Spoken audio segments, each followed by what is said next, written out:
में यदि तिथि आए, उन दीप को भगवान के सामने प्रज्वलित कर 5 दिए अपने दरवाजे के पास में बाहर की ओर रख देता है, उसके घर में कभी रोग, बीमारी और लक्ष्मी की कोई कमती नहीं होती, उसका जीवन सार्थक हो जाता। कौन कौन शिवलिंग ऊपर की जलाधारी में जया विषहरा शामली बारी दौतनी थे। अब जब पूरा ही खानदान, पूरा परिवार इस शिवलिंग में है, तो फिर अलग से गणेश जी को जल चढ़ाने की क्या जरूरत है? उनको अच्छे से बैठने तो, उनके कपड़े बढ़िया जोरदार, काय को गीला कर रहे? पार्वती जी अच्छे जोरदार चुन्नी वेस्ट पहन के बैठी हैं, हम बढ़िया हाथ जोड़कर क्यों गीला कर रहे हो? बोलो बोलो, सही है कि गलत है? कार्तिकेय जी बैठे हैं अच्छे से बढ़िया से, तो उनको भी नहलाने की क्या जरूरत? जब सब तुझ में रब दिखता है यारा में क्या कर? जब एक ही जगह पर सब हैं, तो फिर हम हमारी बुद्धि को क्यों इधर उधर कर रहे हैं? क्यों? फिर तो ये भृंगी जैसा चरित्र हो गया। भृंगी ने क्या करा था? शिव पार्वती पास में बैठे हुए थे, शंकर जी की आराधना करता था भृंगी, रोज एक परिक्रमा शिव जी की करता था। आज पार्वती जी पास में बैठी थी, तो भृंगी ने सोचा परिक्रमा कैसे करूं, तो भृंगी बीच में से निकलने लगा, पार्वती जी और शिव जी के बीच में से। पार्वती जी ने देखा ये तो बीच में आ रहा है, पार्वती जी और चिपक गई शिव जी से। उसने देखा थोड़ी सी जगह बची है, तो उसमें से निकलने लगा। शंकर भगवान मुस्कुरा के पार्वती जी से बोले अब क्या करेगी? पार्वती जी खड़ी हुई, शिव जी की गोदी में बैठ गई। ले अब निकल, कहां से निकले? अब निकल। और भृंगी ने भंवरे का रूप रख लिया, दोनों के बीच में से उड़ के, जो थोड़ी सी जगह थी दोनों के बीच में, पार्वती जी गोदी में बैठी है, दोनों के बीच में जो थोड़ी सी जगह थी उसमें से निकलने लगा। तब पार्वती जी ने कहा तूने शिव और पार्वती को अलग समझा है। शंकर, पार्वती और 33 कोटि देवता, ये कोई अलग नहीं है, सब शिव में समाये हैं। ये तेरा भ्रम है, ये तेरा भ्रम है। इसलिए मैं तुझे श्राप देती हूं, तेरे शरीर में जितना मांस है वो मां का दिया हुआ है, जितनी अस्थियां हैं वो पिता की दी हुई है। अगर तू माता से भेद करता है तो तेरे शरीर के मांस छिन्न हो जाए, केवल हड्डियों का ढांचा रह गया था। प्रार्थना करी क्षमा करो, क्षमा क्षमा क्षमा करो, शिव क्षमा करो। यह हमारा भ्रम है। हम जिन जिन मंदिर में जाते हैं तो कई लोग हमको लोटा भर के जल देकर कहते हैं ये गणेश जी पे चढ़ा दो गुरुजी। हमने कहा वहां है सब। गुरुजी पार्वती जी को जल चढ़ा दो, गुरुजी कार्तिकेय जी को जल चढ़ा दो। हम एक लोटा जल लेकर शंकर जी के मंदिर में जाकर शंकर जी के चारों तरफ चढ़ाकर आखिरी में शिव जी को चढ़ा देते हैं। उसमें सब समाया है, पूरा 33 कोटि देवता, सारे देव, सारे आनंद, सारी देवियां, सब उसी में है। तो हम क्यों भटके?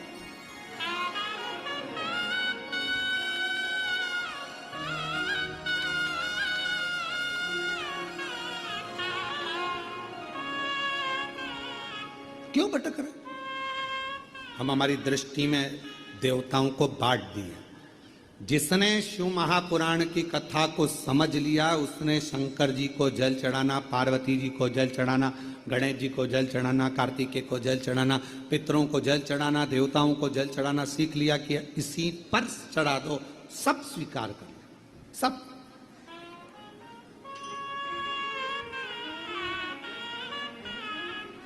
आजकल के डॉक्टर बहुत समझदार होते हैं, पहले के डॉक्टर जब तक चढ़ाते रहो,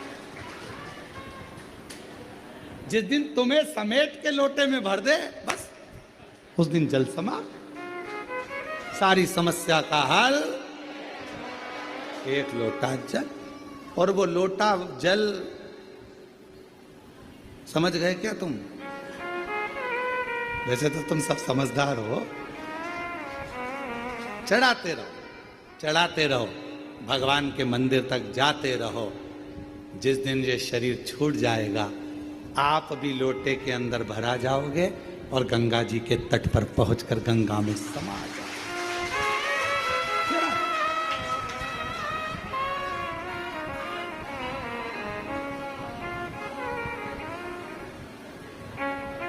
चढ़ा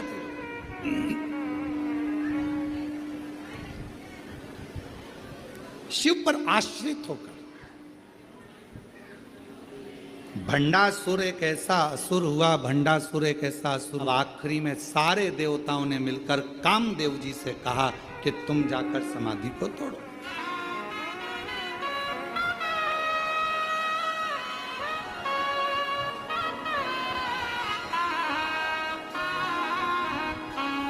इस समाधि को कोई तोड़ नहीं पा रहा, तुम जाओ।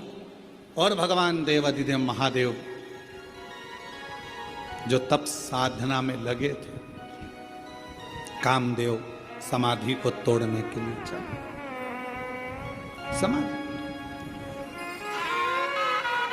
और अभी कथा में कहा, यदि कोई श्री शिवाय नमस्तुभ्यम बोल रहा है, कोई ओम नमः शिवाय बोल रहा है, कोई नमः शिवाय बोल रहा है, कोई राम नाम बोल रहा है, कोई कृष्ण नाम बोल रहा है, कोई हरे राम राम राम हरे हरे, कोई हरे कृष्णा कृष्णा कृष्णा हरे हरे, कोई राधे राधे, कोई शिव नाम, कोई जगतजननी का नाम, कोई अम्बा का नाम, जिसकी मर्जी पड़ रही है वो बोलो। पर अपने मुख से कभी ये मत बोलो कि ये मंत्र जपो, कि ये मंत्र जपो। तुम्हारा दिल जिससे लग जाए उसका मोबाइल नंबर याद कर लो, वो उसका मंत्र याद करो।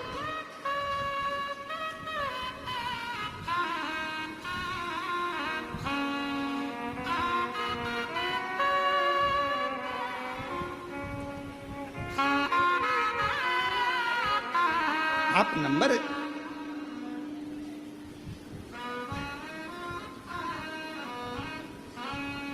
अच्छा बोलो, ईमानदारी से बोलना जरा, हो उत्तर सही से देना। तुम्हारे मोबाइल में इतने सारे नंबर तुम लोगों ने सेव करके रखे हैं, किसी का भी नंबर तुम्हें याद है? केवल एक का याद है, एक तुम्हारे पापा का, मम्मी का, और पत्नी को पति का, और पति को पत्नी का। यहां तक नंदों का भी नंबर भूल गए, यहां तक मामा जी, मौसा जी, मौसी जी, काका जी, काकी जी, सब का नंबर भूल गए। पर जो नंबर तुमसे स्नेह से जुड़ा हुआ है वो नंबर तुम कभी नहीं भूले। मोबाइल खो गया तो भी नंबर याद है। कहीं एसटीडी पर जाओगे, फोन लगाओगे, क्यों, किसका है, तू कहां से बोल रही है? अरे मैं कुबेरेश्वर धाम आई थी तो मोबाइल ना जाने कहां चले गया, तो मैंने एसटीडी से फोन लगाया है। अच्छा हाँ, तुझे मेरा नंबर याद था? पति खुश होकर बोला तुझे मेरा नंबर याद था? पत्नी बोली तुम्हारा ही तो याद है, बाकी का किसी का याद नहीं था। किसको फोन लगाऊं, फोन नहीं मिल रहा, मेरा नंबर, मेरा मोबाइल नहीं मिल रहा, मोबाइल नहीं मिल रहा। और पत्नी बेचारी बस कहने लगी नंबर याद था, बस तुमको पति का नंबर याद था। पति खुश हो गया और तुरंत उसने कहा तो चिंता मत कर, मैं बाइक लेकर, गाड़ी लेकर अभी निकलता हूं। रोना नहीं, मैं बैठी मिलना, आ रहा कुबेरेश्वर धाम पर। और आया तुरंत टिकट विकट कटा के, और दूसरे तीसरे दिन तो यहां पहुंच गया। बस नंबर याद था तो वो खुश होकर तुम्हें लेने के लिए आ गया, और उसका नंबर याद है तो वो भी खुश होकर तुम्हें लेने के लिए आ गया। नंबर याद, और उसका एक ही नंबर है, श्री शिवाय नमस्तु, श्री शिवाय नमस्तु। उसका नंबर याद रखो, नंबर गुनगुनाते। अपने बच्चों को भी बता दो ये नंबर याद रख लेना, अपने घर के बच्चों को भी कह दो ये नंबर मत भूल जाना, ये नंबर याद रखना, ये नंबर बहुत काम का है। जब जब तकलीफ आए, माँ कह रही है उसके बाद तो मंदिर का जल पीना चालू करो, उसके बाद तो दर्द ही नहीं हुआ, पाँव पूरे ठीक। शिव कृपा है।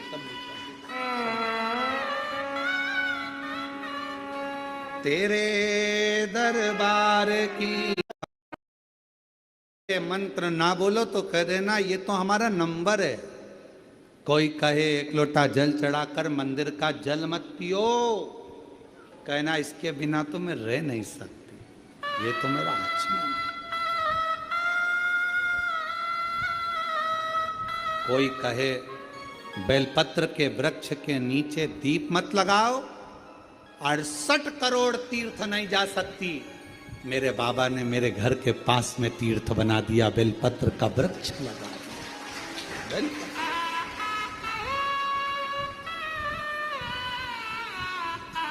थोड़ी सेवा करा करो, बेलपत्र के वृक्ष के नीचे जाओ तो थोड़ा कचरा वचरा साफ करा करो, दिया वगैरह पड़ा हो तो उसको उठाकर एक साइड ले जाकर रख दिया करो, कचरा वगैरह हो रहा है तो साफ कर दो। बहुत फल है महाराज, बहुत। एक साथ इतने तीर्थों को साफ करना कितना पुण्य।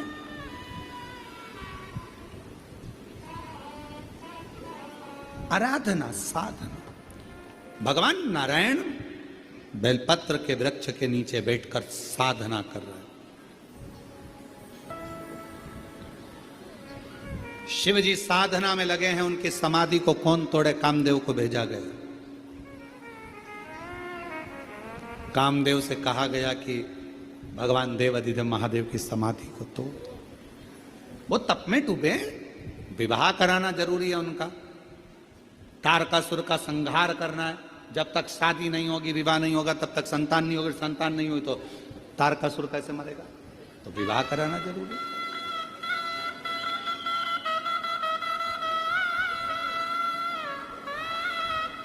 बहुत जरूरी। और धीमा बजाओ भोलानाथ डमरू, धीमा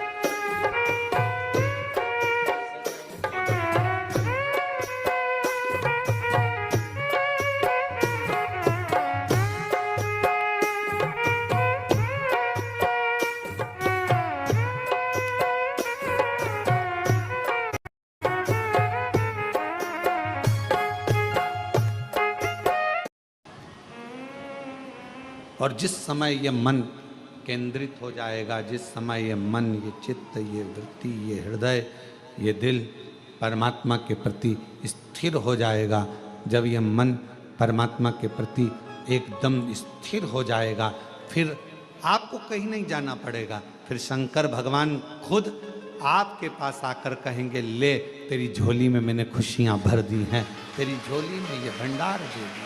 फिर कहीं नहीं भटक, कहीं नहीं जाना, फिर एक जगह पर स्थिरता मन की आ जाए। मन की स्थिर। लक्ष्मी, तुम कथा सुन लोगी?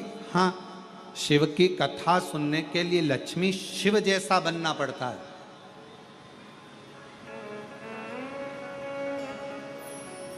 धैर्य को ठंडा करना पड़ेगा, मन को स्थिर करना पड़ेगा, परमात्मा की कथा सुनने के लिए अपने हृदय को स्थिरता देना पड़ेगी।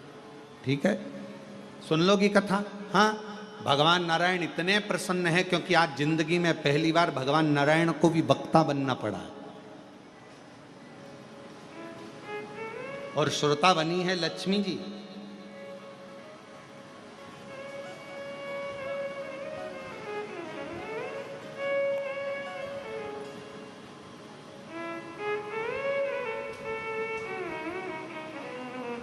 कथा चालू हुई और थोड़ी देर में माता लक्ष्मी जी कथा सुन रही थी और थोड़ी देर के बाद में सूर्य पुत्र रेवंत घोड़े का रूप रखकर, श्वेत अश्व सफेद घोड़े का रूप लेकर रेवंत बैकुंठ में भगवान नारायण का दर्शन करने के लिए आ गया। सफेद घोड़े का रूप है, बड़ा सुंदर स्वरूप है और बहुत सुंदर स्वरूप धारण कर कर, बहुत सुंदर रूप रखकर, घोड़े का रूप रखकर रेवंत दर्शन करने के लिए आ गए। दर्शन, भगवान नारायण का दर्शन। कथा चली रही थी, बड़े प्रेम से कथा अपने आनंदमय भाव में चल रही है और लक्ष्मी जी कथा को सुन रही थी। इतनी देर में सफेद घोड़ा बैकुंठ में भगवान का दर्शन करने के लिए आया और घोड़ा जैसे ही सामने आया, लक्ष्मी जी बैठकर कथा सुन रही थी और कथा सुनते सुनते सुनते सुनते लक्ष्मी जी का ध्यान, वो इतना सुंदर घोड़ा था, एकदम सफेद, उस रेवंत पर जो घोड़े का रूप रखकर आया था, उस रेवंत पर लक्ष्मी जी का ध्यान चले। लक्ष्मी जी का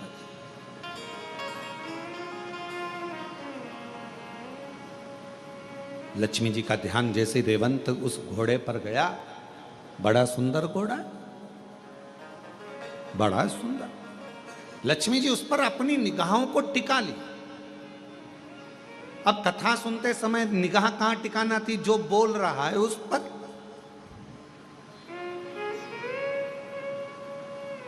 वक्ता क्या बोल रहा है, क्या कहेगा, भगवान नारायण अब क्या कहने वाले हैं, भगवान नारायण अब क्या कहेंगे। लक्ष्मी जी का ध्यान वहां होना था, पर लक्ष्मी जी का ध्यान तो उस घोड़े पर चले गया जो सफेद था, श्वेत था, सुंदर था। पूरा ध्यान लक्ष्मी जी का केंद्रित हो गया उस घोड़े के ऊपर।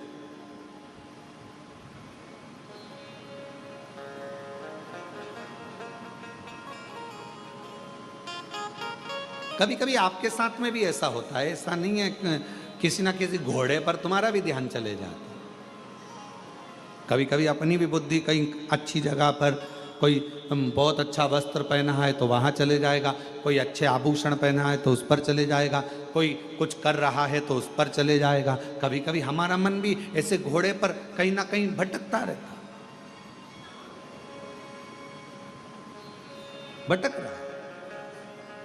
और दुनिया का सबसे कठिन काम एक ही है, अपने मन को स्थिर करना, मन को स्थिर। और मन स्थिर नहीं हो पाता। महाराज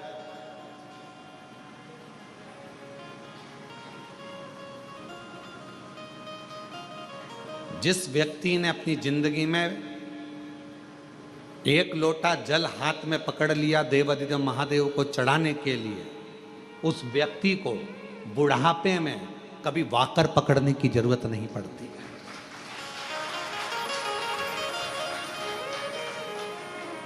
अगर आपने भगवान शंकर को एक लोटा जल चढ़ाना चालू कर दिया, शिवजी पर आप एक लोटा जल चढ़ाने लगे, अपने हाथ में अगर तुमने एक लोटा जल पकड़ा है तो तुम्हें बाकर पकड़ने की जरूरत नहीं पड़ेगी बुढ़ापे में। शिवजी अपना हाथ पकड़ेंगे, शंकर भगवान अपना हाथ पकड़ाएंगे और तुमको आगे बढ़ाएंगे।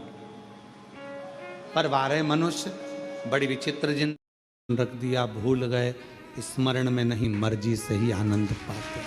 अब मस्तक पर मलिया गिरी चंदन, ऐसा तिलक लगाया, मोर मुकुट कानों में। भगवान को सजाना कोई सरल बात है? सरल है? बहुत कठिन, बहुत कठिन। सब देवता हार गए, श्रृंगार नहीं कर पाए। सावन के महीने में श्रृंगार कर रहे हैं, आप शिवरात्रि पे शंकर भगवान के मंदिर में श्रृंगार कर रहे हैं। मंदिर के लोगों में आपको सूचना दी कि मंदिर का श्रृंगार करना है, मंदिर में तैयारी करना है, तो आप अपने आप को किस्मत वाला समझना कि भोलेनाथ अपना श्रृंगार तुमसे करवा रहे हैं।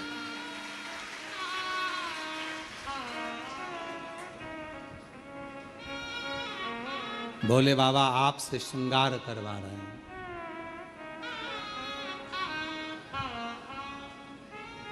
भगवान शिवजी ने अपना श्रृंगार भगवान विष्णु से नहीं करवाया।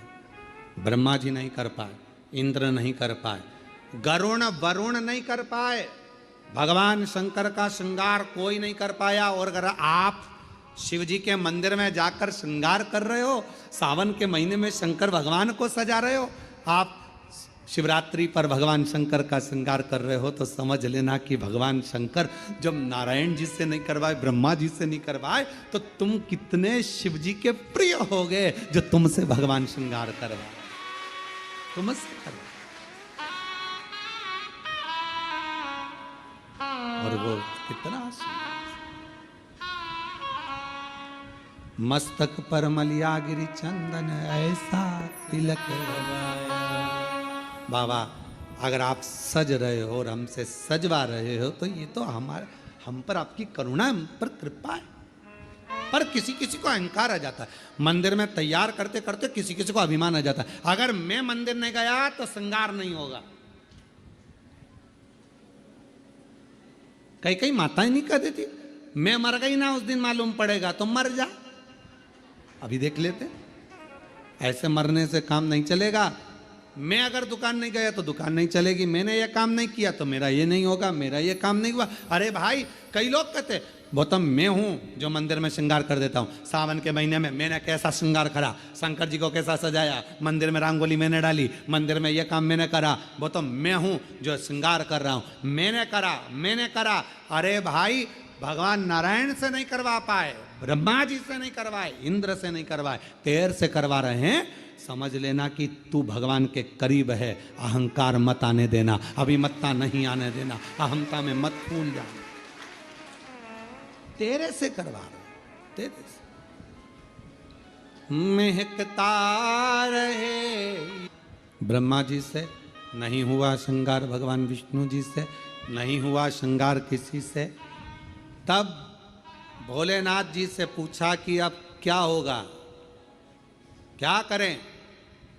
शंकर भगवान बोले काल भैरव को बुला लो, इससे जोरदार ब्यूटी पार्लर कोई नहीं जानता। अब काल भैरव नाम सुनते से ही लोगों की हालत ढीली हो जाती है। काल भैरव, बटुक भैरव, ओहो बाल भैरव, नाम सुने तो आदमी के आगे आधे से ज्यादा के पसीने छूट जाते। काल भैरव, भयंकर रूप, बड़े विकराल नयन, दंत, स्वरूप काला, भयंकर बाल, त्रिपुंडा लगा हुआ। अब इतना तो क्या, तुमने देखा होगा ब्यूटी पार्लर वाले जितने भी होते हैं पहले खुद का श्रृंगार करते हैं। जब वो ही सुंदर नहीं होंगे तो दूसरे को क्या खाक सुंदर बनाएंगे। पहले स्वयं बोला सही है कि गलत है, पहले उनको खुद का श्रृंगार करना पड़ता है। एकदम बढ़िया लाइन वन खींच के डब्बा मब्बा भरो, फिर यहां से नीली पीली हो जाओ, बाल खुले, दांत बड़े बड़े, टीकी लंबी चौड़ी, और होठ काले और दांत सफेद। तो फिर तो वो हमारे यहाँ श्राद्ध पक्ष में हमारे यहाँ दीवार पर वो गोबर से बनाती हैं संजा, तो उसमें गाती हैं हिरनी को बड़ा बड़ा दांत कि थारी अम्मा मारेगी कि कूटेगी, संजावाई चली ससुराल। अब हमारे यहाँ इधर गाते, अब तुम्हारे उधर गाते कि नहीं गाते वो हमको नहीं मालूम, पर हमारे इधर गाते संजा है होली है पूज लो। अब वो तो छोटी सी गाड़ी लुढ़कती जाए, बाँ में बैठी संजा माय लहंगो लहराती जाए, चूंदड़ी चमकाती जाए, चूड़ला दमकाती जाए, संजा बाई वो जाए। अब तो काय सब गावे। अब वो मालूम पड़े पार्लर जिसके यहाँ जा रहे हो श्रृंगार करने, अब मालूम पड़े वो ही विकराल रखे, तुम मन में आए तुम तैयार तो कर दोगी। हाँ, किसके जैसी करोगी, मेरे जैसी। रिंदे हाथ जोड़ो, हमको नहीं होना तैयार है। तो पहले पार्लर वालों को तैयार होना पड़ता, पहले पार्लर जो चलाए पहले वो श्रृंगार करे, तब तो अब भगवान नारायण जी से भगवान शिव तैयार नहीं हुए, भगवान ब्रह्मा जी से नहीं हुए, इंद्र से नहीं हुए, फिर पूछा कौन को बुलाया जाए, सब हार गए। आखिरी में सूचना कर दी काल भैरव को, भगवान काल भैरव आए।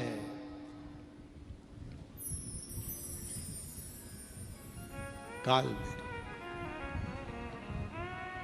और जो काल भैरव पहुंचे शंकर भगवान के सामने, शिव जी से पूछा प्रभु क्या करना है? शंकर भगवान कहे तैयार कर दे। तैयार? हाँ।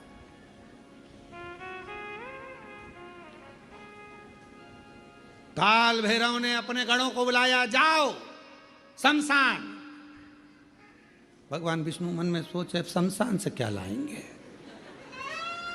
जाओ शमशान, राख उठा लाओ। लक्ष्मी जी ने नारायण भगवान से कहा हो गया तैयार, हो गया। अब राख लपेटने से कोई दूल्हा तैयार। अरे भाई पूरी जिंदगी लपेटो, पर शादी में तो अच्छे से डेंटिंग पेंटिंग करके बढ़िया अच्छे से तो रहो, हैं? और बछड़े को बताया जाए कि इसमें गौ माता तेरी माँ कौन सी है, तुम्हारी मैया कौन सी है, तुम्हारी माता कौन सी है, तो बछड़ा पहचान। उसी तरह जब हम देव अधिदेव महादेव को एक लोटा जल चढ़ाते हैं तो हमारे ऊपर जब दुख आता है तो उस दुख को समाप्त करने के लिए शिव और शक्ति हमें पहचान लेते हैं।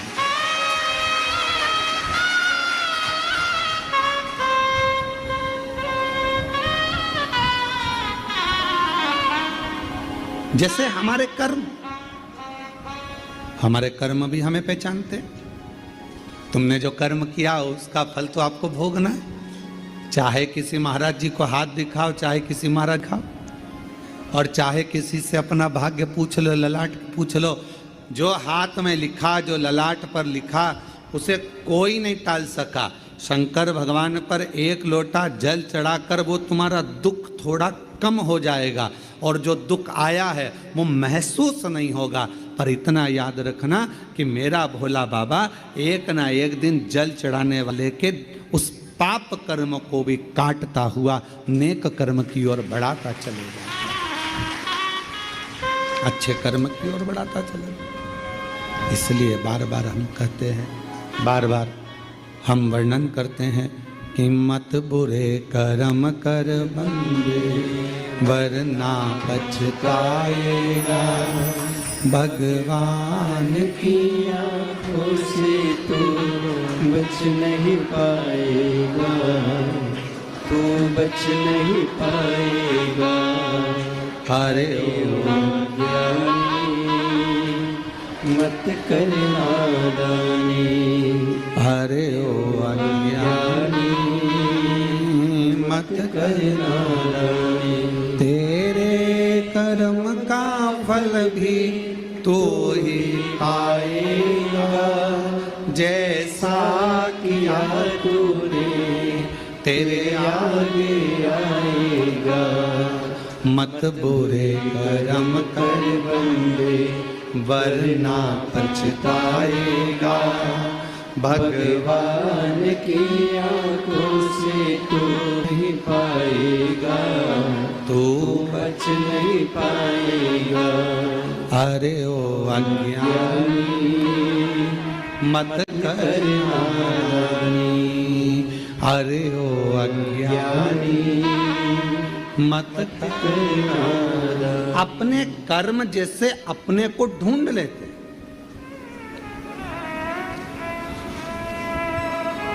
आप में से कुरुक्षेत्र से कोई आया है क्या? कभी कुरुक्षेत्र गए हो आप लोग? कोई गया हो कुरुक्षेत्र? आप गए? तो कुरुक्षेत्र में भगवान कृष्ण ने अर्जुन को गीता का ज्ञान दिया, और अर्जुन को गीता का ज्ञान दिया, और वहाँ पर रिसर्च सेंटर बना।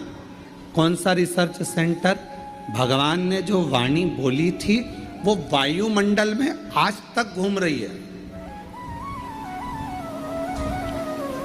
और वो वाणी अमावस्या या अन्य महीने की अमावस्या इतना फल क्यों देती है, इतना आनंद क्यों देती, हमारे पूर्वजों के लिए इतना सुख क्यों प्रदान करती। कभी अपने मन में यह भाव प्रकट करिएगा कि अमावस्या इतनी फलदायक क्यों होती है, क्यों हमारे पूर्वज, क्यों हमारे पितर, क्यों हमारे गए हुए जो भी जीव हैं, और केवल कितने कितने किस्मत वाले हो आप सब।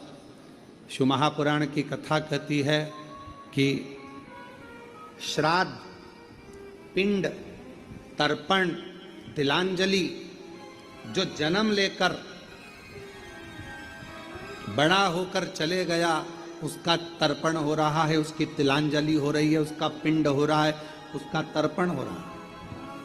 पर कई कई मेरी जीजियां इस संसार में, कई मेरे जीजा उन बैठे हैं, कई बेटियां बैठी हैं, कई जीजा बैठे हैं, कई माताएं बैठी हैं, जिनके गर्भ में 2 महीने का, 4 महीने का, 3 महीने का, 6 महीने का, 7 महीने का, कोई बच्चा जन्म लेने के बाद चला गया, किसी का गर्भ में 2-4 महीने का चले गया, किसी का 6 महीने का चले गया, किसी का जन्म लेने के बाद चले गया, कोई कुंवारी अवस्था में मर गया, कोई अधोगति में मर गया, कोई विवाही नहीं हुआ था तो चले गया, कोई छोटा सा बाल्य अवस्था में चले गया, ना जाने कैसे जीव चले गए। कई माताएं बैठी हैं संसार सागर में, का 1 साल का, कोई बड़ा हो गया, कोई छोटा, कोई कैसा अधोगति में चला गया, वो भीतर की भीतर चला गया, आखिरी में समाप्त हो गया।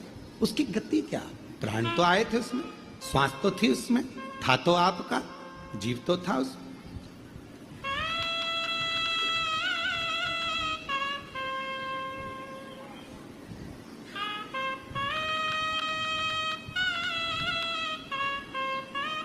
उसकी मुक्ति कैसे होगी, उसका मोक्ष कैसे होगा,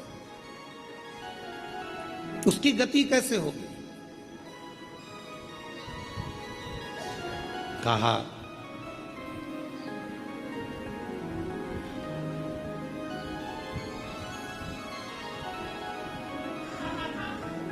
मत्स्य पुराण का एक चरित्र है, और मत्स्य पुराण का ये पवित्र चरित्र अच्छोदा सरोवर को दर्शाता है। एक अच्छोदा नाम की एक बड़ी सुंदर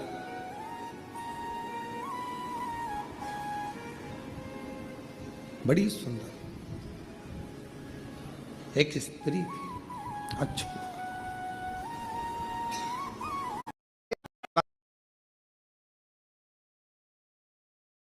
जी अच्छे जोरदार चुन्नी वेस्ट पहन के बैठी हैं, हम बढ़िया हाथ जोड़कर क्यों गीला कर रहे हो, बोलो बोलो, सही है कि गलत है।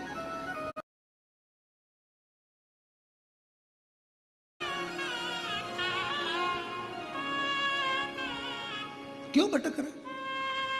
हम हमारी दृष्टि में देवताओं को बांट दिए।